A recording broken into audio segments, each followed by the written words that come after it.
السلام عليكم ورحمة الله وبركاته.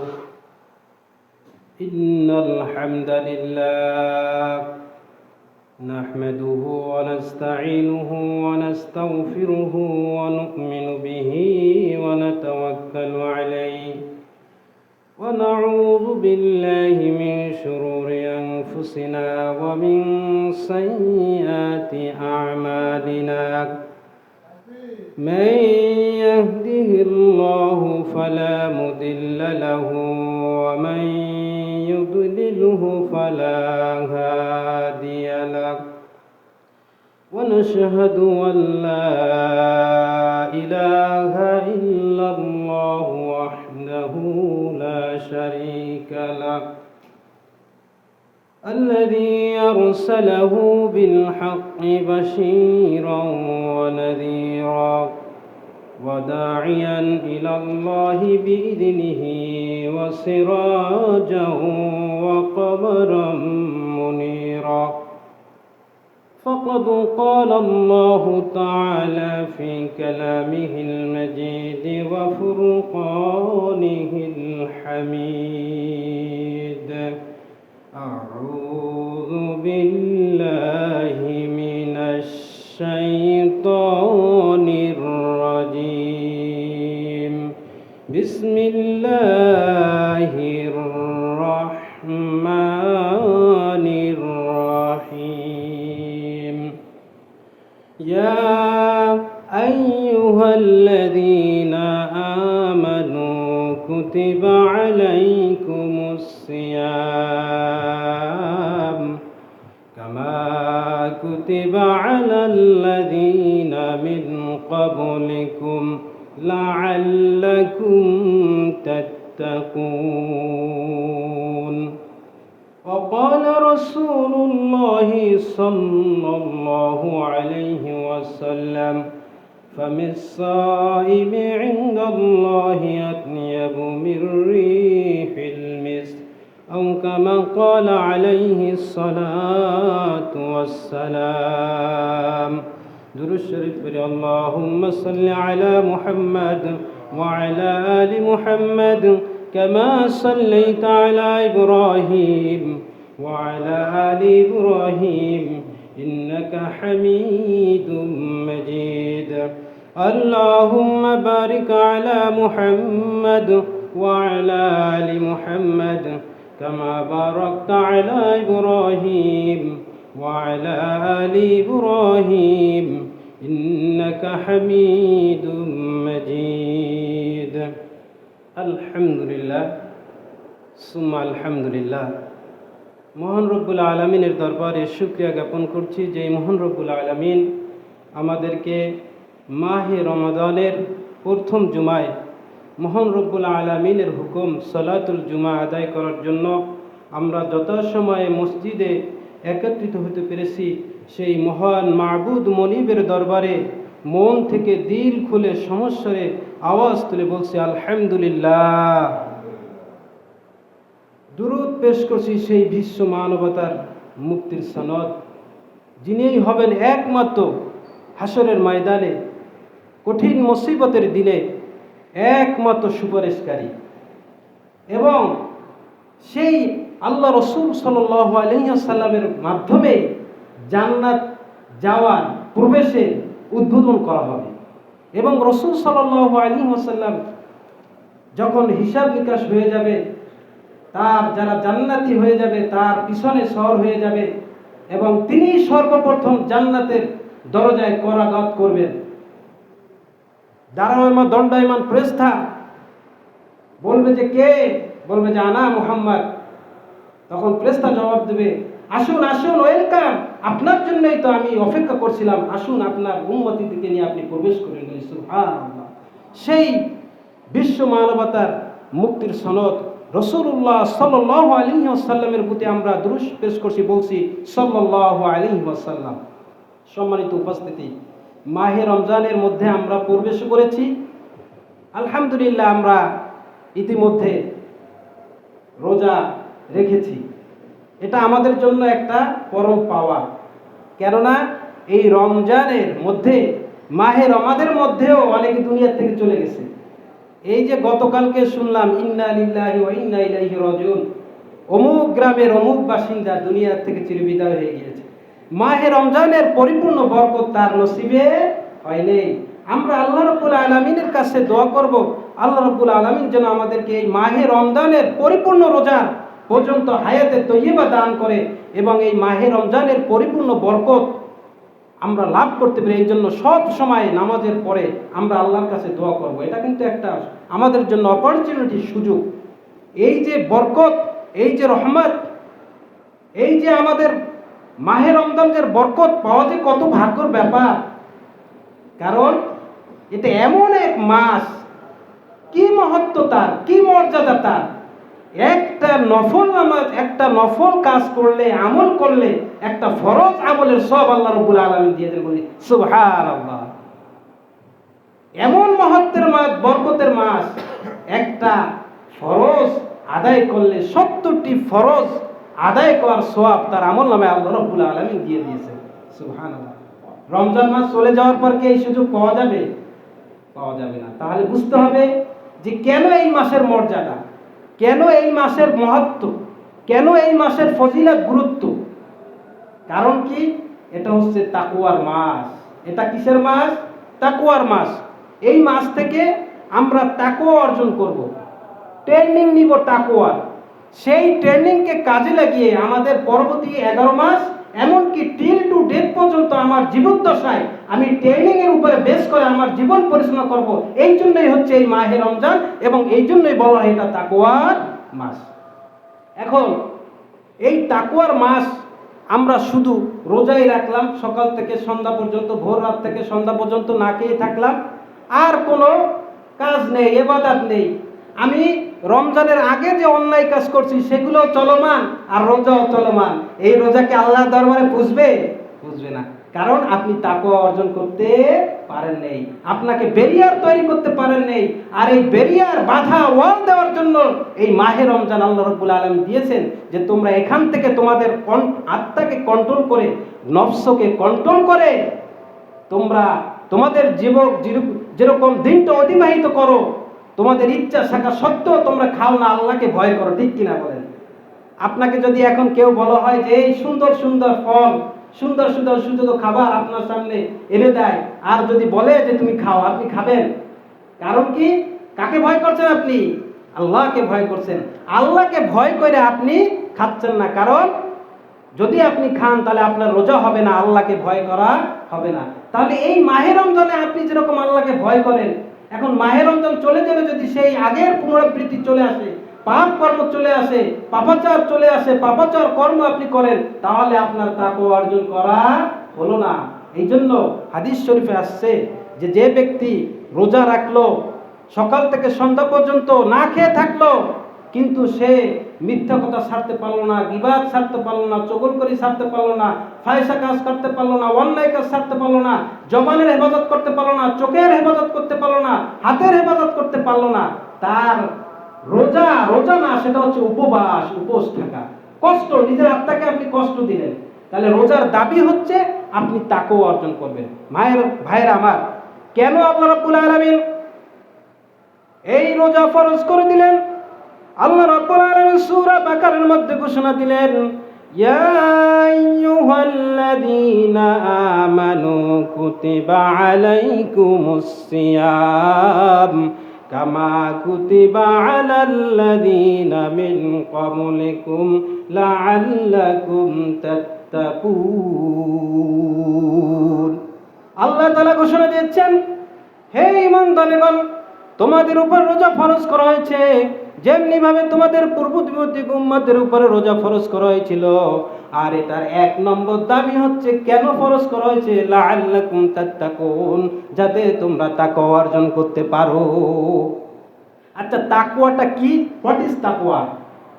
তাকওয়া হচ্ছে আল্লাহকে ভয় করা, আল্লাহকে ভয় করা। আর আল্লাহকে ভয় করে গুনাহের কাজ ছাড়ার নামই হচ্ছে তাকওয়া। এখন আপনি আল্লাহকে ভয় করলেন কিন্তু গুনার কাজ ছাড়তে পারলেন না, এটার নাম তাকওয়া না।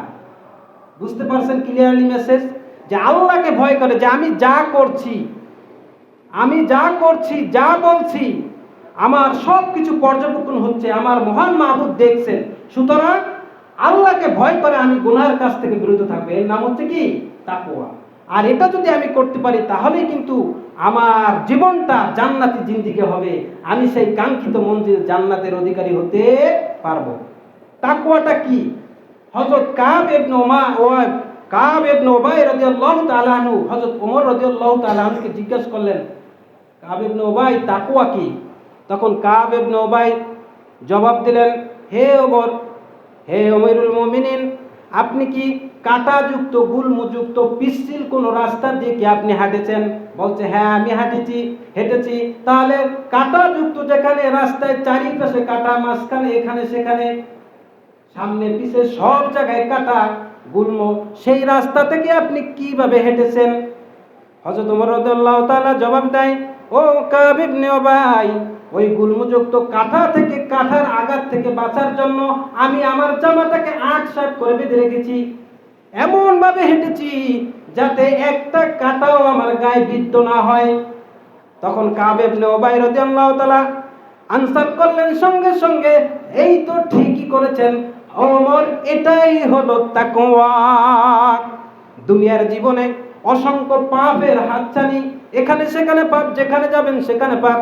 আপনার পাপ করার ক্ষমতা আছে, আপনার ইচ্ছা আছে, কিন্তু ইচ্ছা শক্তিকে কন্ট্রোল করে, যেরকম আপনি কাঁটার থেকে মুক্ত থাকার জন্য বিদ্ধ হবে এই ভয়ে আপনি স্মৃতিকে কি করেন, আপনি সতর্ক রাখেন, ঠিক তেমনি ভাবে অন্যায় গহিত, অন্যায় অশ্লীল খারাপ গুনার কাছ থেকে নিজেকে বাঁচার জন্য যে পন্থা অবলম্বন করা হয় সেটার নাম হচ্ছে তাকওয়া। বুঝতে পারছেন বিষয়টা? কাব ইবনে উবাই বললেন, আপনি কাঁটাযুক্ত রাস্তায়, পিচ্ছিল রাস্তায় কেমন হাঁটেন? বলে, অনেক সতর্ক হয়ে হাঁটি, জামা ৮ বেঁধে আমি হাঁটি যাতে আমার গায়ে কোথাও কাঁটা বিদ্ধ না হয়। কাব ইবনে উবাই বলেন, ওখান থেকে যেরকম আপনি নিজেকে সতর্ক করেন কাঁটা বিদ্ধ না হয়, দ্যাট মিন হচ্ছে আপনি এমন ভাবে আপনার জীবন পরিচালনা করবেন দুনিয়ার জীবনে, পাপের কাজ, অন্যায় কাজ যখন আপনার শরীরের মধ্যে না ঢোকে, আপনার অন্তরে না ঢোকে, আর যখনই ঢুকবে তখনই কিন্তু আপনি ব্যথা পাবেন, যেরকম কাঁটা লাগলে, তার মানে আপনি জাহান্নামের অধিকারী হবেন। আর যদি আপনি ওই কাঁটার থেকে মুক্ত হয়ে আপনার জীবন পরিচালনা করতে পারেন তাহলে বুঝবেন আপনি জান্নাতের পথে আছেন। ঠিক কিনা বলুন? এটার নাম হচ্ছে তাকওয়া। বিপদ থেকে বাঁচার জন্য যেরকম আমি সতর্কতা অবলম্বন করি অন্যায় কাজ থেকে, গুনাহের কাজ থেকে, পাপের কাজ থেকে, সেরকম আল্লাহ রাব্বুল আলামিনকে হাজির নাজির জেনে ভয় করে চলার নাম হচ্ছে তাকওয়া। আর আপনি যদি এইভাবে চলতে পারেন তাহলে আপনি সঠিক রাস্তায় আছেন। ঠিক কিনা ভাইরা আমার? আপনি কিন্তু লাইনে আছেন, জান্নাতের ট্রেনে আছেন, বগিতে আছেন। আপনি কিন্তু এইভাবে তাকওয়ার ভিত্তিতে আপনার জীবন যদি আপনি পরিচালনা করতে পারেন তাহলে কিন্তু আপনি ট্রেনের লাইনের বগিতে আছেন, আপনার গন্তব্য সরাসরি জান্নাতে চলে যাবেন। বলি সুবহানাল্লাহ। আর যদি আপনি তাকওয়ার ভিত্তিতে আপনার জীবন পরিচালনা করতে না পারেন, আল্লাহকে ভয় করে জীবন পরিচালনা না করেন, তাহলে কিন্তু আপনি বিপদগ্রস্ত, ট্রেন লাইন, তার মানে কাঙ্ক্ষিত মঞ্জিল জান্নাতে যাওয়া সম্ভব নয়। ভাইরা আমার, ক্লিয়ার মেসেজ। আল্লাহকে ভয় করে সমস্ত কাজ করার নাম হচ্ছে তাকওয়া। আর আপনি কি আল্লাহকে ভয় করলেন কিন্তু বেঁচে থাকলেন না, সেটার নাম তাকওয়া নয়। ভাইরা আমার, তাকওয়ার উদাহরণ কিভাবে আমরা বুঝবো? হযরত ওমর রাদিয়াল্লাহু তাআলা আনহু খলিফাতুল মুসলিমিন, কেমন রাজা ছিলেন, কেমন বাদশা ছিলেন। তিনি কিন্তু অর্ধরাত পর্যন্ত ঘুমাতেন না, সমস্ত প্রজাদের খোঁজ খবর তিনি গ্রহণ করতেন, নিতেন।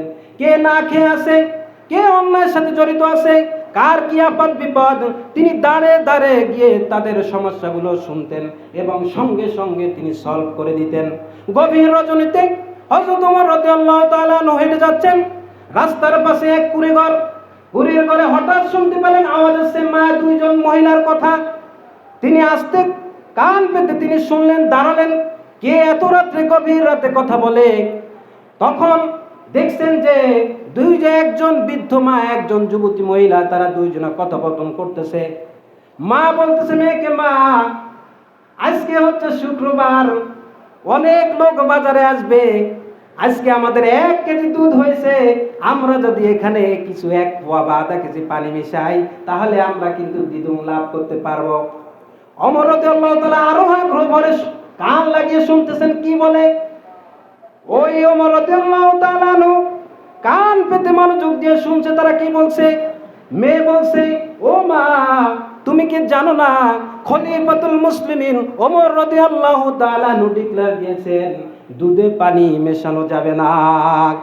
তখন মা বলতেছে কি, কোথায় ওমর আর কোথায় আমরা, কোথায় ওমর কোথায় আমরা, কে দেখবে, মিশাও। তখন ওই মহিলার মেয়ে জবাব দিচ্ছে, ও আমার মা, ইয়া উম্মি লাউলা ওমর লাওয়ালা রব্বু ওমর, ইয়া উম্মি লাউলা ওমর লারা রব্বু ওমর। ও মা, তুমি কি দেখো না, তুমি কি বোঝো না, খলিফাতুল মুসলিমিন এই যে আমরা দুধে পানি মিশাচ্ছি তিনি দেখতেছেন না, কিন্তু এই খলিফাতুল মুসলিমিন ওমরের যে একজন রব আছে, আমার যে একজন প্রভু আছে, তোমার আমার একজন যে মালিক আছে যিনি আমাদেরকে সৃষ্টি করছেন, সেই মহান মনিবিত আমাদের এই অপকর্ম দেখছেন। সুতরাং মা, পানি মিশানো যাবে না, পানি মিশে যাবে না। ওমর না দেখলে, ওমরের পূর্ব আমার পূর্ব তোমাদের সবার পূর্ব কিন্তু দেখতেছে, সুতরাং এই অন্যায় কাজ করা যাবে না। ওমর রাদিয়াল্লাহু তাআলা আনহু এই কথা শুনে হায় হায়, এটাই হচ্ছে তাকওয়া। ওমর না দেখলে কিন্তু ওমরের রব আল্লাহ দেখছেন, আমার এবং আপনার রব আল্লাহ দেখছেন, সুতরাং অন্যায় কাজ থেকে সে বিরত রাখছে ছিল।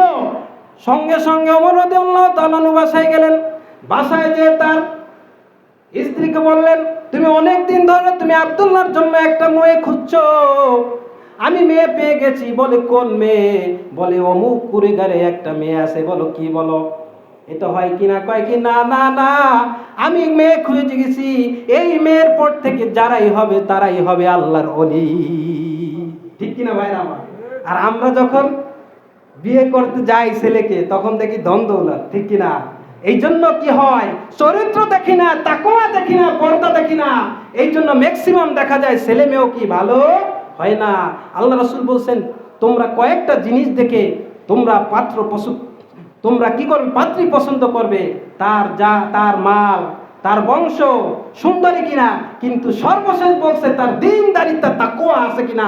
যদি তাকওয়া থাকে, অন্যগুলো যদি কমও থাকে কোনো সমস্যা নাই, তোমরা তাকওয়ার কারণে তোমরা তাকে পাত্রী হিসাবে, বউ হিসাবে গ্রহণ করো। কিন্তু আমাদের সমাজে উল্টা, আমরা ধন কতটুকু আছে মেয়ের, হ্যাঁ, এইটা না দেখে আমরা বিয়ে দিতে চাই না।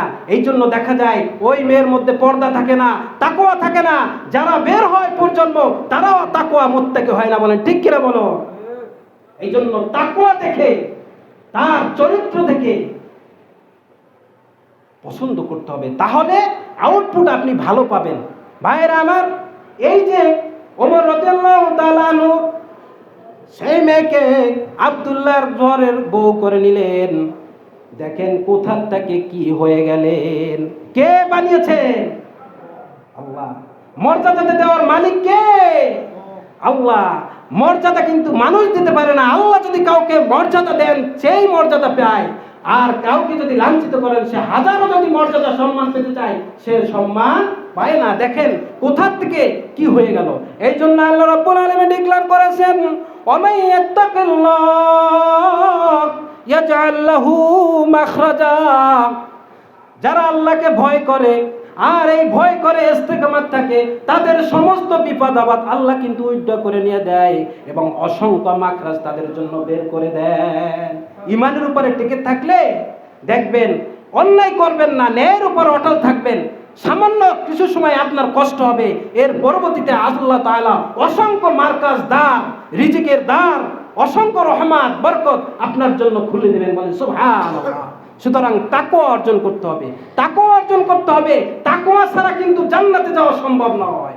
জান্নাতে যাওয়ার প্রথম কন্ডিশন, ফার্স্ট কন্ডিশন হচ্ছে আপনার তাকওয়া। আপনার তাকওয়ার উপরে বেসিস করে আপনার জান্নাতে আপনার প্লেস নির্ধারণ হবে।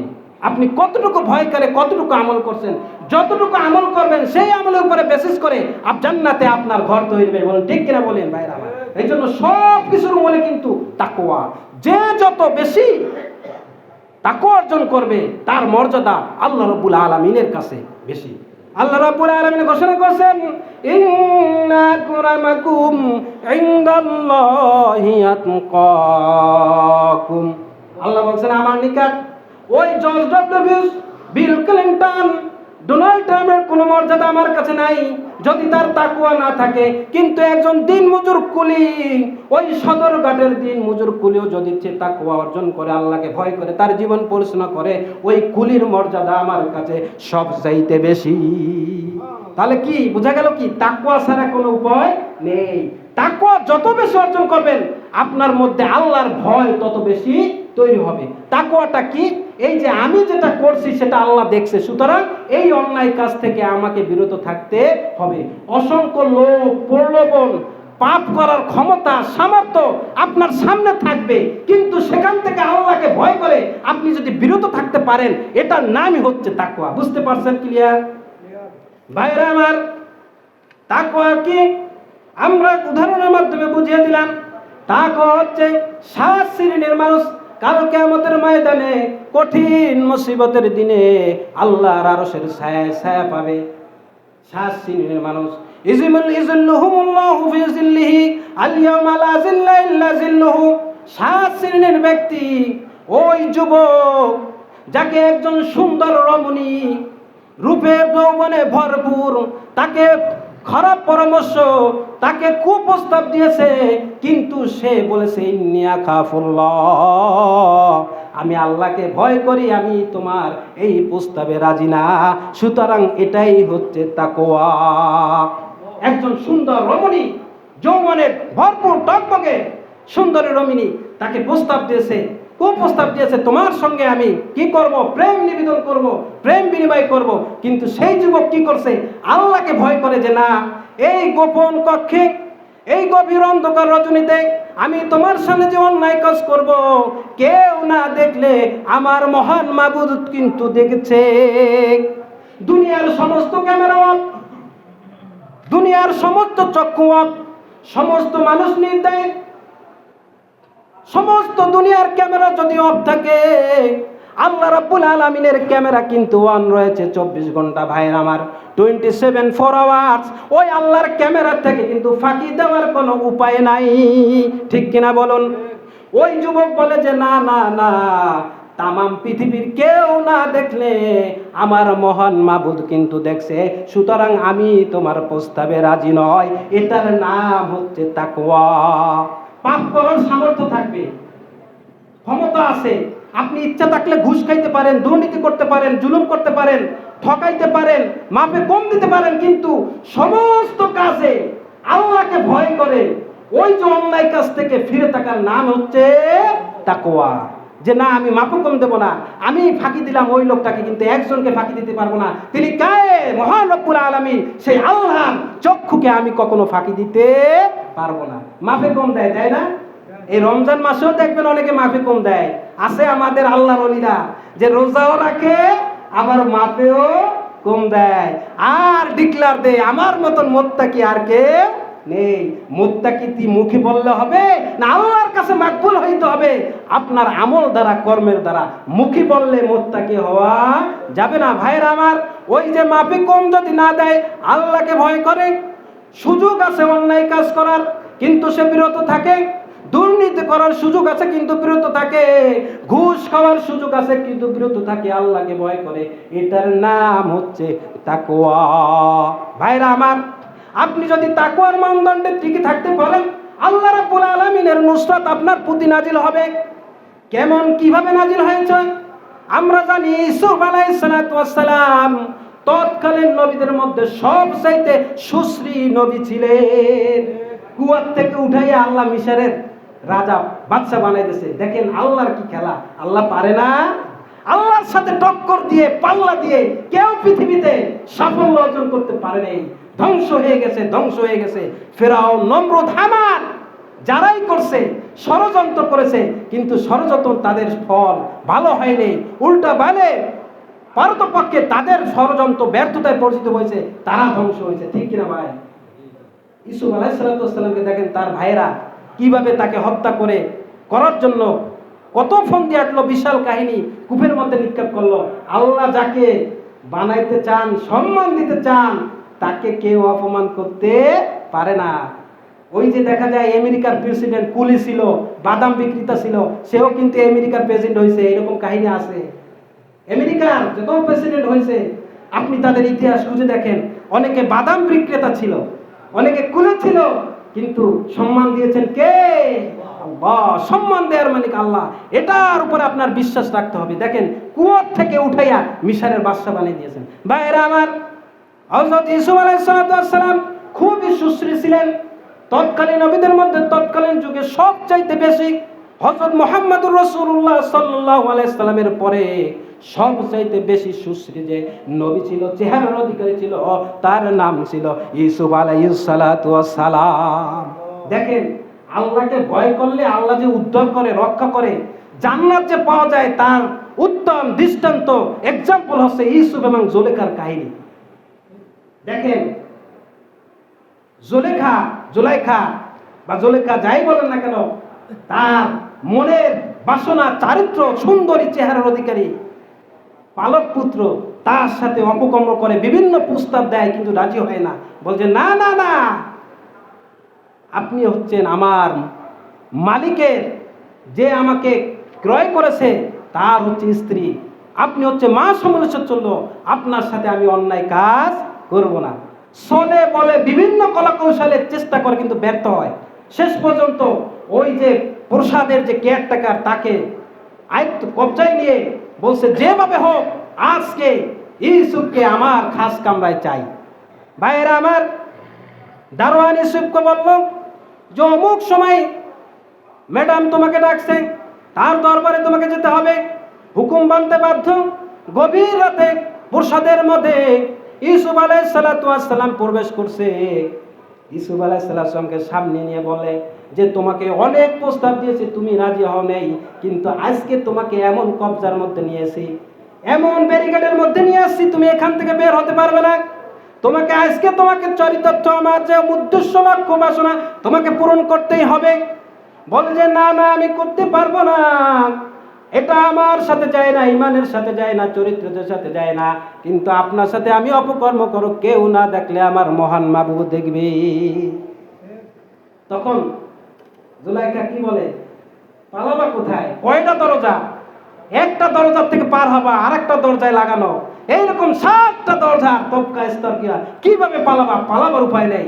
এই বলে যখন ইউসুফ আলাইহিস সালামকে ধরার জন্য আসলো, পিছন থেকে আল্লাহ রাব্বুল আলামিনের কাছে মুহূর্তের মধ্যে ক্রন্দন করে 1 সেকেন্ডের মধ্যে আল্লাহর কাছে প্রার্থনা করলেন, আল্লাহ এই বিপদ থেকে, অপকর্ম থেকে তুমি আমাকে উদ্ধার করো।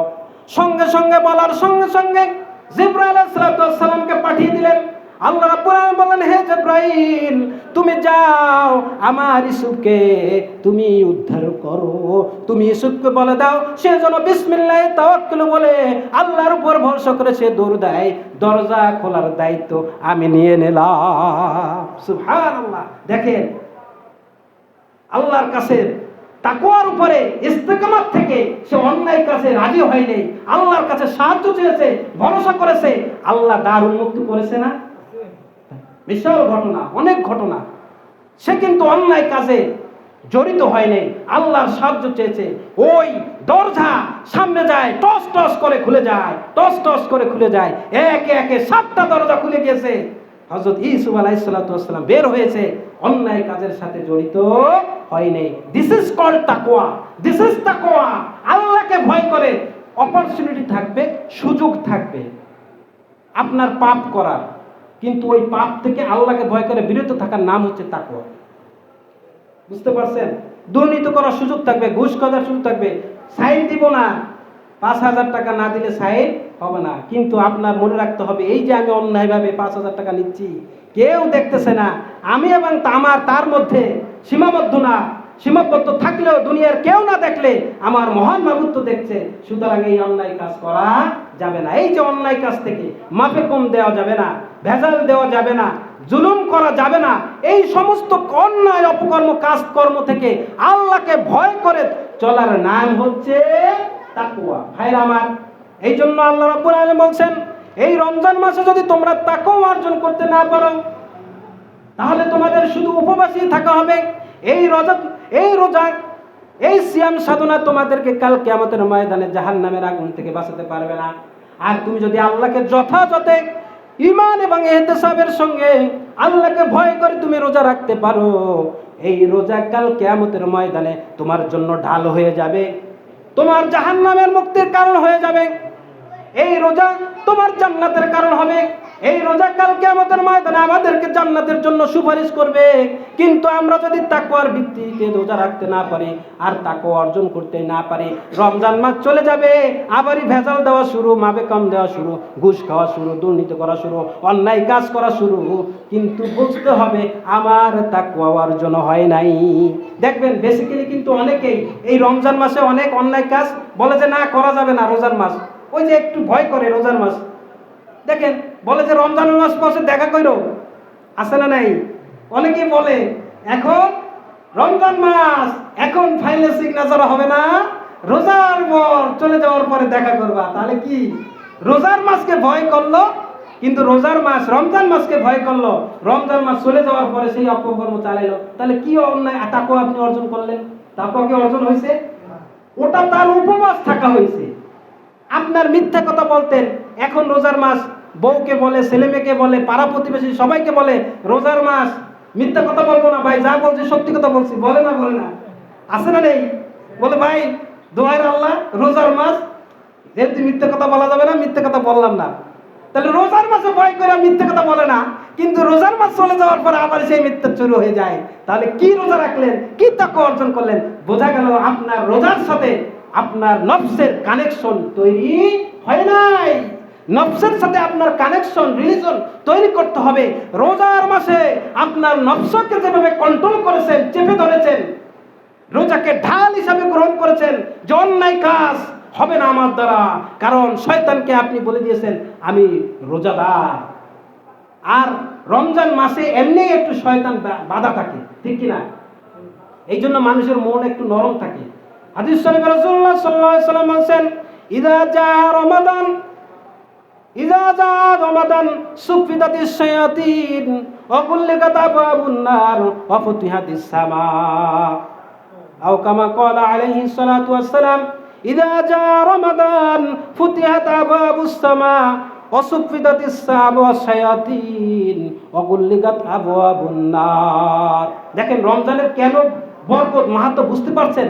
এই রমজানে শয়তানকে শৃঙ্খলাবদ্ধ করে রাখা হয়, জান্নাতের দরজা খুলে দেওয়া হয়, আল্লাহ অফার করতে থাকে, ডাকতে থাকে, তোমাদের এই মাসে অফুরন্ত সুযোগ দিয়েছি, তোমরা জান্নাত কামাই করো, আসো জান্নাতের দরজা খোলা, তোমরা জান্নাত কামাই করো। আল্লাহ ডাকে, কিন্তু আমরা ডাকা সাড়া দেয় না। এই জন্য বারবার আমি বলেছি, মাহে রমজানে সেহারি খেতে যেতে উঠতেই হয়, একটু 10 মিনিট আগে উঠেন, একটু সেজদাটা মাথায় লাগা, সেজদাটা একটু জমিনে লুটাই দেন, আল্লাহর কাছে চান। আল্লাহ কিন্তু এরকম ঘোষণা করতে থাকে শেষ রাতে, এবং এই রমজান মাসেও ঘোষণা করতে থাকেন। সুতরাং কানেকশন লাগাইতে হবে। যেহেতু সাহারি খেতে উঠি 10 মিনিট 5 মিনিট আগে উঠবো, খাওয়ার আগে 2 রাকাত 4 রাকাত নামাজ পড়ে আল্লাহর কাছে মাপ চাবো, আল্লাহ মাফ করার জন্য বারবার ডাকতে থাকে। কিন্তু আমরা ঘুমিয়ে থাকি, সাহারি খাওয়ার 10 মিনিট আগে উঠি, খাইয়ে আবারই ঘুম দেয়। অনেকে দেখা যায় ফজরের নামাজও পড়ে না, ঠিক কিনা? আরে দেখেন আমাদের মুসলমান, আমাদের ভাই ব্রাদাররা অনেকে রোজাও রাখে কিন্তু নামাজ পড়ে না। তাহলে কি তাকওয়া তৈরি হইল? রোজা আল্লাহর হুকুম, নামাজ আর আল্লাহর হুকুম না? নাকি এটা আল্লাহর হুকুম না? রোজা ফরজ, নামাজ ফরজ না, কিন্তু তার কাছে মনে হয়েছে কি যে রোজা ফরজ, নামাজ ফরজ না। তাহলে এই রোজা কি তাকে বাঁচাতে পারবে? কোনো কাজে লাগবে? ভাইরা আমার, উপবাসী থাকা হবে। এই রোজা তার দেহকে কষ্ট দেওয়ার শামিল। ওই রোজা আপনার জান্নাতের কারণ হবে যে রোজার মাধ্যমে আপনার অন্তরে তাকওয়া সৃষ্টি হবে, ভয় সৃষ্টি হবে। এখন যেরকম আল্লাহকে হাজির নাজির যে আপনি মিথ্যা কথা বলেন না, অন্যায় কাজ করেন না, ঘুষও খান না, দুর্নীতি করেন না, সুযোগ আছে বলেন, লোকদেরকে বলেন, ক্লায়েন্টদের মক্কেলদেরকে বলেন যে রমজান মাস, এখন এসব করা যাবে না। কিন্তু রোজার পরে আপনি সেটা শুরু করলেন, তাহলে কি তাকওয়া অর্জন করলেন যে রোজা আপনাকে বন্ধ করতে পারলো না এই সমস্ত অন্যায় কাজ? বোঝা গেল যে আপনার রোজা রাখা হয় নাই, ঈমান এবং ইহতিসাবের সামনে আপনার রোজা হয় নাই, উপোস থাকা হয়েছে। সুতরাং উপোস যাতে না থাকা হয়, নিজেকে কষ্ট দিয়ে লাভ কি? আপনি সারা রাত জায়গা পড়লেন, কিন্তু পরীক্ষার প্রশ্নে খাতায় কিছুই লিখতে পারলেন না, তাহলে ওই রাত জাগার কোনো অর্থ হইল? ভাইরা আমার, আপনি কষ্ট করে সেই ভোর রাত থেকে সন্ধ্যা পর্যন্ত কিছুই খাইলেন না, আল্লাহকে ভয় করে উপোস থাকলেন, কিন্তু এই রোজা আপনাকে জান্নাতে নিতে পারলো না, আপনার অন্যায় কাছ থেকে ব্রত থাকাতে পারলো না, আপনার তাকওয়া অর্জন হইল না, তাহলে কি আপনার অন্তরকে আপনি কষ্ট দিয়েছেন না? সুতরাং কি করতে হবে? তাকওয়া অর্জন করতে হবে, আল্লাহকে ভয় করার মতন করতে হবে। আর যদি আল্লাহকে ভয় করার মতন করতেই পারি, তাহলে ভাইরা আমার, এই রোজা আমার জন্য কি হবে? জান্নাতের কারণ হবে। এই রমজান মাসে শয়তানকে শৃঙ্খলাবদ্ধ করা হয়, জান্নাতের দরজাসমূহ বাবসমূহ খোলা হয়, জাহান্নাম থেকে মুক্তি দেওয়া হয়, প্রতিদিন জাহান্নামের দরজা বন্ধ করে দেওয়া হয়। ভাইরা আমার, এই যে আপনি সারাদিন রোজা রাখেন, এই যে আপনার না থেকে খাওয়ার কারণে, না খেয়ে থাকার কারণে যে মুখে দুর্গন্ধ হয়, এটা কিন্তু দুর্গন্ধ আপনার কাছে মনে হলেও আল্লাহর কাছে কিন্তু এটা দুর্গন্ধ নয়। আল্লাহর কাছে কিন্তু এটা মিস্ক আম্বারের চাইতে অধিক সুগন্ধযুক্ত। রাসূল সাল্লাল্লাহু আলাইহি সাল্লাম বলেন, ফামিস-সাইমিন দাল্লাহ আতিয়াবু মির রিহিল মিস্ক। রোজাদার সারাদিন না খেয়ে থাকার কারণে তার মুখে যে সামান্য দুর্গন্ধ হয়, এটা দুর্গন্ধ নয়। আল্লাহ রাসূল বলছেন, এটা আল্লাহর কাছে আতিয়াবু মির রিহিল মিস্ক, সবচেয়ে উত্তম। আতিয়াবু সবচেয়ে উত্তম, মির রিহিল মিস্ক, মিসকে আম্বরের সুগন্ধের চেয়ে আল্লাহর কাছে আপনার আমার মুখের দুর্গন্ধ আল্লাহর কাছে অধিক সুগন্ধ। বলি সুবহানাল্লাহ। দেখেন মাহে রমজানের কত গুরুত্ব, এত মাহাত্ম্য, মর্যাদা, অথচ এই মাহে রমজানে শুধুই আমরা কি করি? খাই, দাই, ঘুমাই, কিন্তু আমার আমলের পরিবর্তন নেই, ইমানের পরিবর্তন নেই, তাকওয়ার পরিবর্তন নেই, যেই সেই রয়ে গেলাম। আমি বারবার একটা বলি যে লোহাকে যখন পিটায়, লোহা বলে আমার কাছ থেকে তুমি দাও বানাও, কাশি বানাও, আমি তো যেই সেই, আমি লোহাই লোহা, আমি তো পরিবর্তন হই নেই, সোনা হই নেই। কিন্তু পরিবর্তন হইতে হবে, আপনার ইমানের বৃদ্ধি করতে হবে, তাকওয়া বৃদ্ধি করতে হবে, ইমানকে ধার দিতে হবে।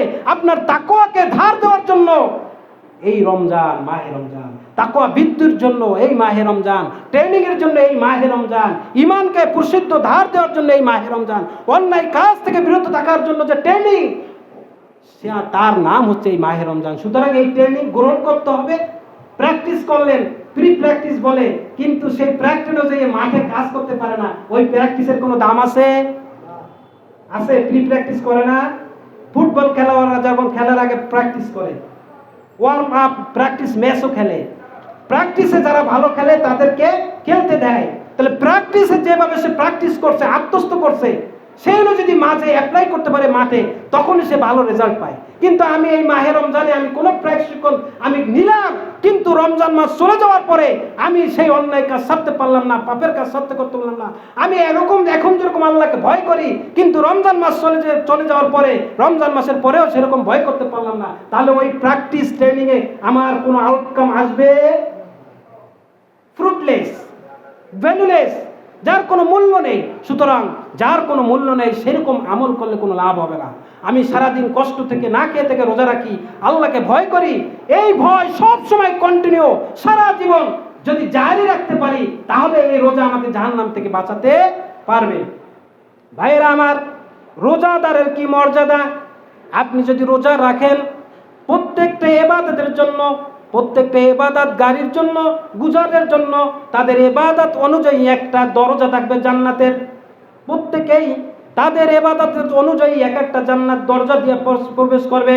আল্লাহ রাব্বুল আলামিন রোজাদারদের জন্য একটা স্পেশাল দরজা গেট রেখেছেন, সেই গেট থেকে রোজাদার ব্যতীত অন্য কেউ প্রবেশ করতে পারবে না।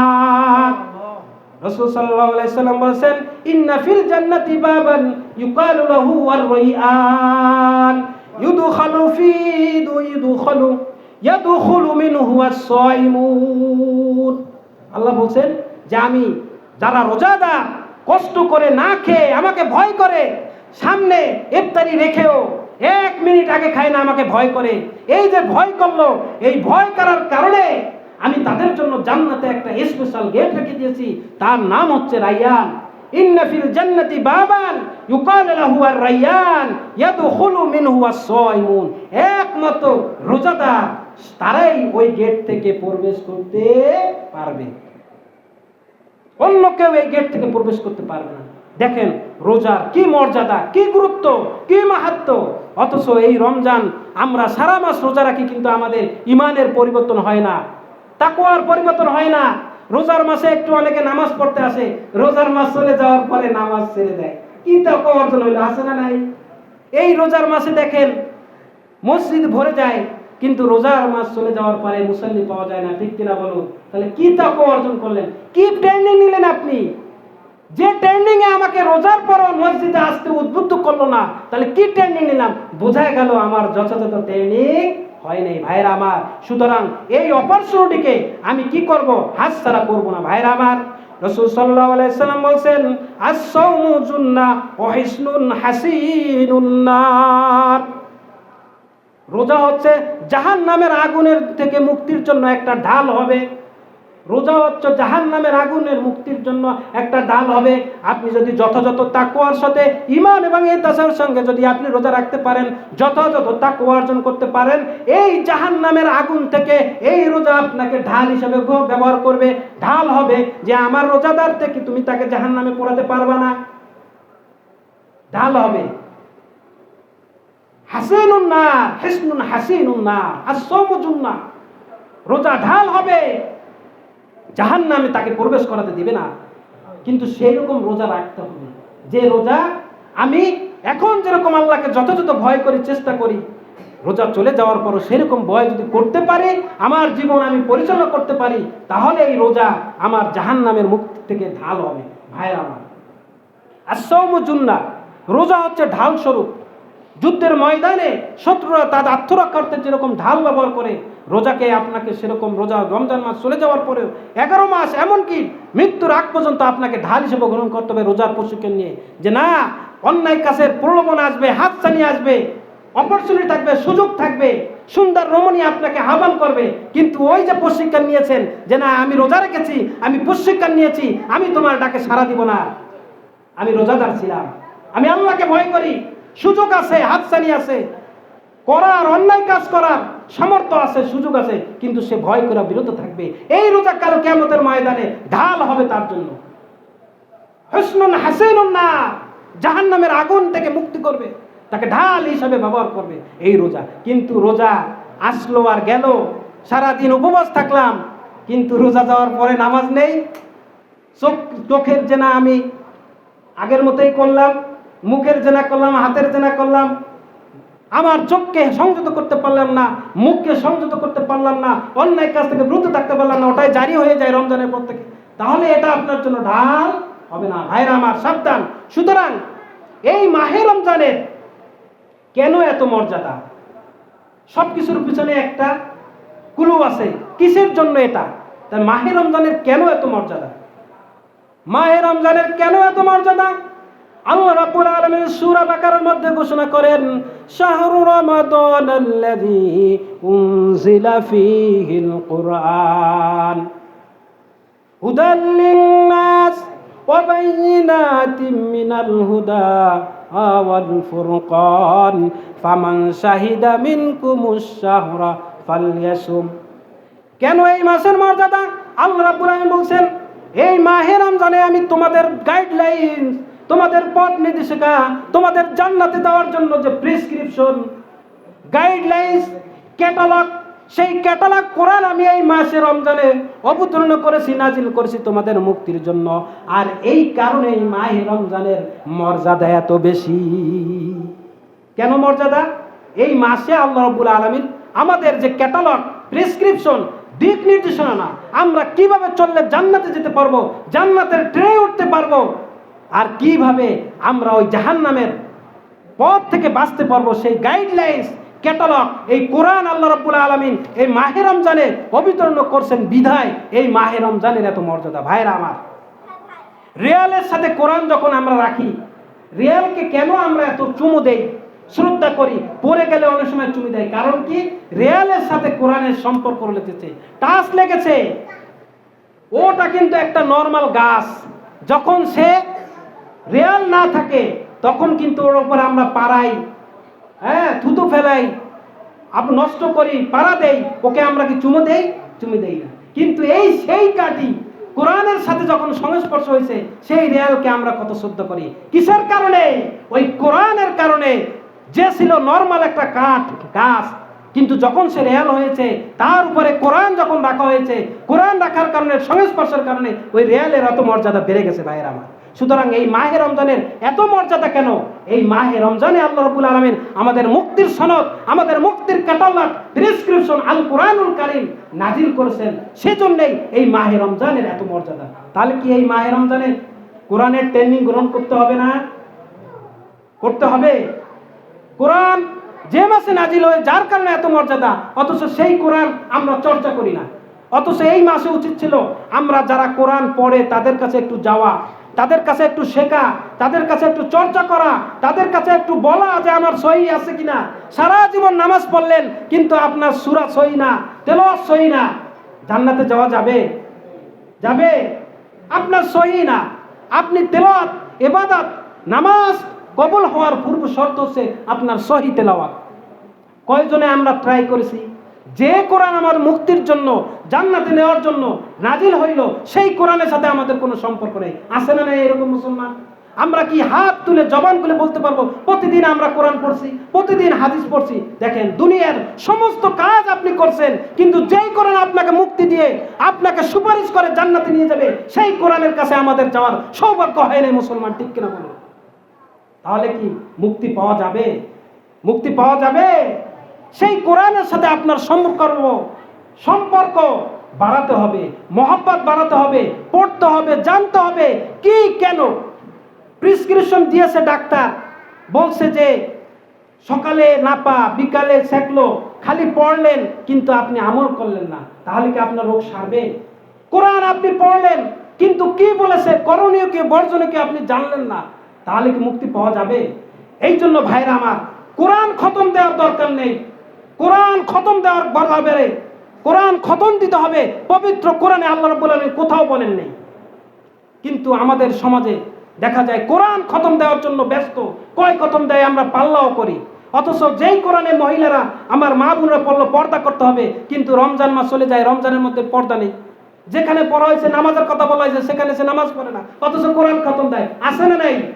আমার কথা হচ্ছে আপনি দেন কোরআন খতম, কিন্তু আপনি বুঝে শুনে পড়েন এবং সে অনুযায়ী আপনি আমল করেন, তাহলে আপনার পড়াটা সার্থক হবে। মনে রাখবেন, কোরআনে আল্লাহ রাব্বুল আলামিন কোথাও বলেন নাই যে তুমি কোরআন খতম করো। কোরআন পড়ো, জানো। ইকরা ওয়ারাত্তিলিল কোরআনা তারতিলা। সব জায়গায় কোরআন পড়ার কথা বলা হয়েছে, খতম দেওয়ার কথা বলা হয়নি। এই জন্য বাস্তবতা শিখতে হবে। আপনারা সবাই সচেতন। একটা সূরা আপনি পড়লেন, এটার শানে নজুল পড়লেন, কোথায় নাজিল হয়েছে, কি কারণে নাজিল হয়েছে, এটার শিক্ষা কি। সূরা জিলজাল, সূরা ফিল, এরকম প্রত্যেকটা সূরা নাজিল হওয়ার পিছনে একটা শানে নজুল কারণ আছে না নাই? আমরা কয়জনে জানি? ওখানে আল্লাহ রাব্বুল আলামিন সরাসরি নির্দেশ দিয়েছেন আমর, সরাসরি নিষেধ করছেন যে এই কাজ করা যাবে না, এই কাজ করতে হবে, নামাজ পড়তে হবে, মিথ্যা কথা বলা যাবে না, গীবত করা যাবে না, পরহিংসা করা যাবে না, চগলকারী করা যাবে না। কোরআনে আছে না নাই? তাহলে আপনি পড়লেন কিন্তু আপনি বুঝলেন না, তাহলে কি বোঝা হইল? সুতরাং এই মাহে রমজানে আপনি একটা সূরা অত্যন্ত পক্ষে সহি শুদ্ধভাবে আপনি তেলাওয়াত করেন, পড়তে শিখেন, ওই সূরাটার শিক্ষা কি আপনি সেটা নিজের জীবনে ধারণ করেন, তাহলে এনাফ। Enough is enough. কিন্তু আপনি কয়েক খতম দিলেন কিন্তু আপনি তার থেকে শিক্ষা গ্রহণ করলেন না, তাহলে আপনার ভ্যালুলেস, আপনার কিন্তু ফ্রুটলেস। সেখান থেকে আপনি ফায়দা নিতে পারলেন না, শিক্ষা নিতে পারলেন না। এই জন্য কোরআন আমাদেরকে কি করতে হবে? পড়তে হবে ভাইরা আমার। এই রমজানে আমি যদি রোজার কেন এত মর্যাদা, এই মাহে রমজানের কেন এত মর্যাদা? আল্লাহ রাসূল সাল্লাল্লাহু আলাইহি সাল্লামের নেমাজার 1643 নম্বর হাদিসে বলেছেন, এই মাহে রমজানের বরকতে, কোরআন নাজিল হওয়ার কারণে মোরা এই মাহে রমজানের এত মর্যাদা। আর এই মাহে রমজানের মর্যাদার কারণে আল্লাহ রাসূল সাল্লাল্লাহু আলাইহি সাল্লাম বলেন, প্রতিদিন ইফতারের সময় এবং প্রতি রাতে আল্লাহ রাব্বুল আলামিন জাহান্নামীদেরকে জাহান্নামের আগুন থেকে মাফ করে দেন। কিসের কারণে? এই মাহে রমজানের বরকতের কারণে। ইফতারের সময় এবং প্রতি রাতে জাহান্নামীদেরকে আল্লাহ রাব্বুল আলামিন মাফ করে দেন। দেখেন কিসের কারণে? এই মাহে রমজানের বরকতের কারণে। এই মাহে রমজানের এত মর্যাদা, যার কারণে সরাসরি আল্লাহর সাথে আমাদের সাক্ষাৎ হয়। আল্লাহ রাসূল বলেছেন রোজাদারদের জন্য দুইটা খুশি, লিল সায়েমার ফারহাতান দুইটা খুশি, একটা ইন্দা ফিত্রিহি, যখন সে ইফতার করে, আর একটা হচ্ছে সর্বশেষ সে খুশি হবে, সবচেয়ে বেশি আনন্দিত হবে যখন সে এই রোজাদাররা রোজা রাখার কারণে, ঈমান এবং ইহতিসাবের কারণে আল্লাহর সাথে সরাসরি সাক্ষাৎ লাভ করবে। বলি সুবহানাল্লাহ। তাহলে রোজাদার কত স্পেশাল পুরস্কার। কোন ইবাদতের ব্যাপারে আমি বলে নেই যে আমি তোমাদের সাথে সাক্ষাৎ করব, আমি নিজ হাতে এই পুরস্কার দেব, কিন্তু রোজাদারদের ব্যাপারে বলছেন যে আস-সাওমু লি ওয়া আনা আজজি বিহি, এমনকি বলা হয়েছে ওয়াজজা বিহি, রোজা আমার জন্য রাখা হয়, এর প্রতিদান স্বয়ং আমি আল্লাহ দিব, এমনকি বলা হয়েছে আমি স্বয়ং আল্লাহ, আমি তার রোজাদার জন্য পুরস্কার। বলি সুবহানাল্লাহ। সুতরাং এই রোজা রাখতে হবে। রোজা এত বেশি না, রাসূল সাল্লাল্লাহু আলাইহি সাল্লাম রোজার মত মর্যাদা বেশি। রাসূল সাল্লাল্লাহু আলাইহি সাল্লাম বলছেন, যে ব্যক্তি, দেখেন রোজার কি মর্যাদা। আমরা তো ইচ্ছাকৃতভাবে অনেক রোজাকে রাখি না, ছেড়ে দেই। আমরা অসুস্থতার ভান করি, আমাদের গ্যাস্ট্রিক হয়েছে, আমার পেট ব্যথা হয়েছে।